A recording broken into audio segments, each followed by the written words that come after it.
mfana hake ukhulunywa mfana ukhulunywa ngetheku. Salve meus manos, salve minhas manas. Como é que vocês estão, subversivos? Espero que todos bem, resistindo. Chegamos a mais um Tópica Liberdade aqui no canal da Editora Merda na Mão. Ressalto que é sempre uma honra poder fazer parte, mesmo que minimamente, de alguma forma, da editora. E fico muito feliz por mais um ano aqui de parceria. Certo? Hoje eu queria falar da riqueza brasileira / europeia. Ela veio das mentes e das mãos africanas. A contribuição dos africanos é enorme e muito relevante, não só do ponto de vista econômico, mas na formação do caráter, comportamento, crenças religiosas e espirituais, né? Culinárias, música, dança, do jeito e a maneira de as pessoas se relacionarem uma com as outras. A raiz até disso é também africana, sim. Uma coisa que é relevante e necessário esclarecer que as pessoas mais ricas do Brasil no final do século XVIII não eram senhores de engenho, barões do café, já não eram mais os mineradores de ouro e diamantes, como muitos ainda pensam, não eram, mas sim os traficantes de escravos. Compra e venda de pessoas se tornou a maior e mais lucrativa, o mais lucrativo, né, negócio no Brasil e no mundo nessa época, né, do século XVIII. Temos que deixar claro que, além da influência social marcante, os pretos escravizados também auxiliaram o desenvolvimento econômico do país, contribuindo com a tecnologia necessária para a descoberta e exploração das minas de ouros e diamantes em territórios brasileiros. A própria tecnologia de mineração em Minas Gerais veio da África e não da Europa. Os portugueses sabiam fazer açúcar, mas não sabiam garimpar ouro e diamantes. Quem detinha tal tecnologia há milênios eram os africanos, que já conheciam essa tecnologia muito bem. É importante deixar claro que a tecnologia e o conhecimento que permitiram a construção do Brasil e que muitos ciclos econômicos, né, eram sim africanos. Isso faz parte do processo de apagamento histórico da contribuição dos africanos no país. Esse projeto de apagamento histórico se reflete nos livros de histórias, livros didáticos, como se a construção do Brasil fosse exclusivamente branca e europeia, e todos os demais agentes fossem autores secundários, porém, a cada novo ano e estudos sérios, fora dos estudos e pesquisas eurocentristas, vai ficando muito mais claro o protagonismo dos africanos e seus descendentes. A característica principal da escravidão sempre foi a violência física e ideológica. O apagamento histórico é apenas uma parte dessa violência ideológica. Até mesmo o corpo africano é inserido nessa contabilidade e economia. Com a corrida do ouro e do diamante e a ocupação do interior do Brasil, houve uma inflação no preço dos africanos escravizados, fazendo os preços dispararem. Para vocês terem uma ideia, 80% de todas as viagens de navios negreiros foram feitas a partir do começo do século XVIII até o século XIX. A violência e os seus métodos de controle não é foco desse meu texto, mas é evidente e todos vocês já conhecem tamanha violência e desumanidade desse processo de controle. Muita gente morreu, o trabalho era horroroso. Na mineração, nos leitos dos rios, os escravos passavam entre 12 a 14 horas mergulhadas em águas geladas. E depois que acabou esse tipo de garimpo, eles tinham que se enfiar em buracos na terra para achar os veios de ouro subterrâneo, em um espaço muito apertado. Muitas crianças eram usadas nesse trabalho devido a seu tamanho e agilidades que elas tinham, né, por causa da idade. Nesse trabalho, muitas pessoas morriam por causa de desmoronamento, doenças pulmonares, que é causada pelos resíduos, né? A poeira e a umidade também. O trabalho era extremamente difícil.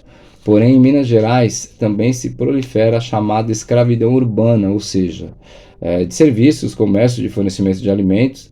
É isso que mudou a paisagem escravista, dando mais mobilidade aos escravos. Isso deu um papel de destaque para as mulheres, favoreceu o desenvolvimento das irmandades religiosas, deu mais chances de alforria, pois os escravos em ambiente urbano poderiam fazer trabalhos extras e talvez comprar a própria liberdade, o que vai mudando o escravismo brasileiro. Inclusive, alguns participam da construção do barroco mineiro, né, aquela expressão artística conhecida mundialmente, entre eles muitos escultores, pintores, artesãos e etc. Né? O barroco mineiro é uma representação artística regional, mas também que alcançou o mundo e é comparado com o barroco europeu, né, pelas suas características na parte artística. A escravidão no século XVII se consolidou como o maior negócio do mundo, né? O envolvimento de milhares de pessoas para além das pessoas escravizadas propriamente dita, como compradores, vendedores dos dois lados do Atlântico, a tripulação dos navios, fornecedores de créditos, armadores, fabricantes e de mercadorias, que mais comércio de armas, em outros diversos e distintos meios, né, econômicos. Esse absurdo da escravidão vira um negócio equivalente, isso já no século XVIII, né? Começa no século XVII, mas já no século XVIII, ela fica equivalente ao que é hoje a indústria automobilística, ou mesmo a indústria petrolífera, ou seja, uma estrutura financeira entre outras, né, como normal, assim, ou seja, gigantesca, uma estrutura financeira gigantesca comparado, se você comparar isso aos dias de hoje. O abolicionismo só surgiu na Inglaterra e nos Estados Unidos no final do século XVIII, né? Até então, todo mundo aceitava a escravidão de boa, normal. A religião, ou seja, a Igreja Católica na época, também aparece como forte fator de controle sobre os escravizados. Você tem uma igreja que se compromete a catequizar os pretos africanos, com a mensagem do evangelho, da misericórdia, do amor, do acolhimento, mas essa mesma mensagem é deturpada e usada para justificar a escravidão. Olha a contradição da Igreja Católica, né? Bulas papais ou sermões dos padres jesuítas, tratados filosóficos a partir do século XIV, já serviram como alicerce para essa ideologia escravista. Ao dizer que os africanos eram pessoas inferiores, eram selvagens, praticantes de religiões demoníacas e, portanto, a escravidão era boa para eles. Essa ideia foi amplamente difundida e até hoje defendida por alguns pentecostais modernos, por alguns direitistas racistas modernos, não só no Brasil, mas também no mundo inteiro.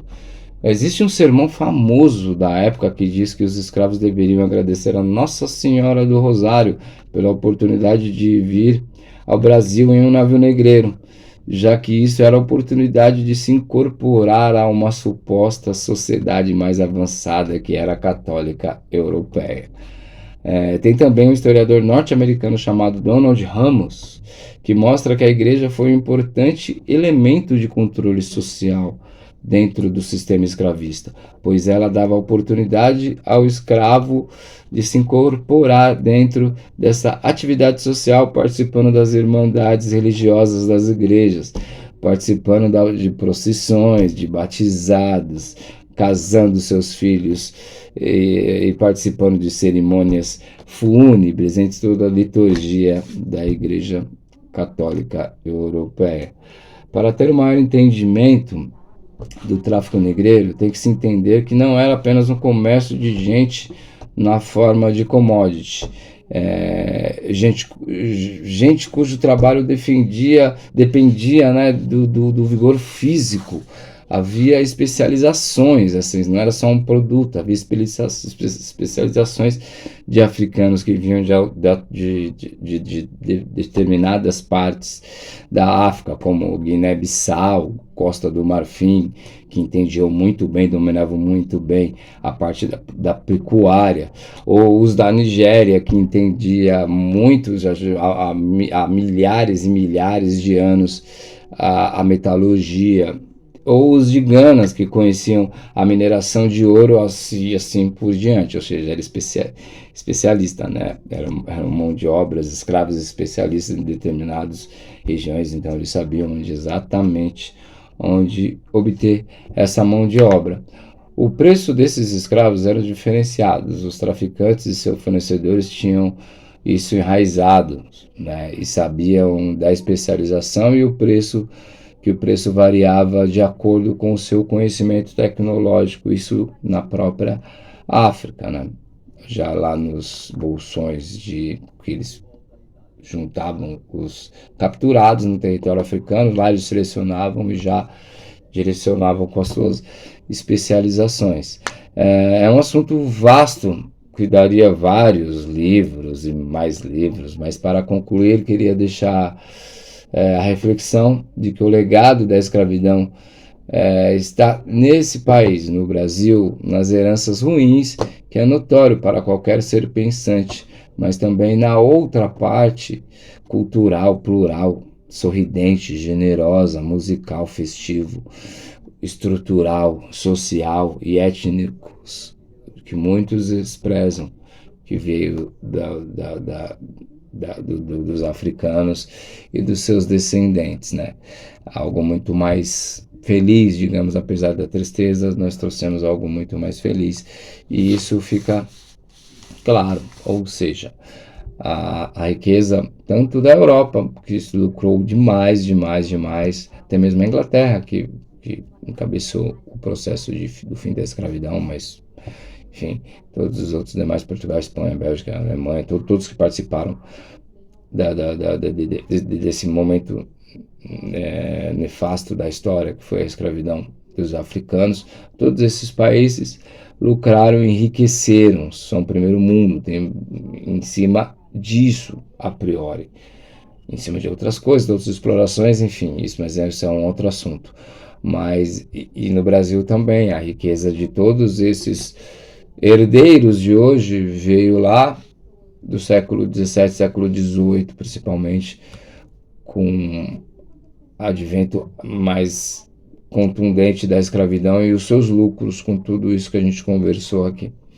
Então, o Brasil, sim, um país rico, um país corrupto, né? Um país que se rouba, que não, a riqueza não é dividida entre os seus, e muito menos isso se reflete no atendimento à população, mas é sim um país rico, é sim um país milionário, e isso se deve muito a esse processo escravagista que nós conversamos aqui. Beleza, subversivos? Beleza, subversivas?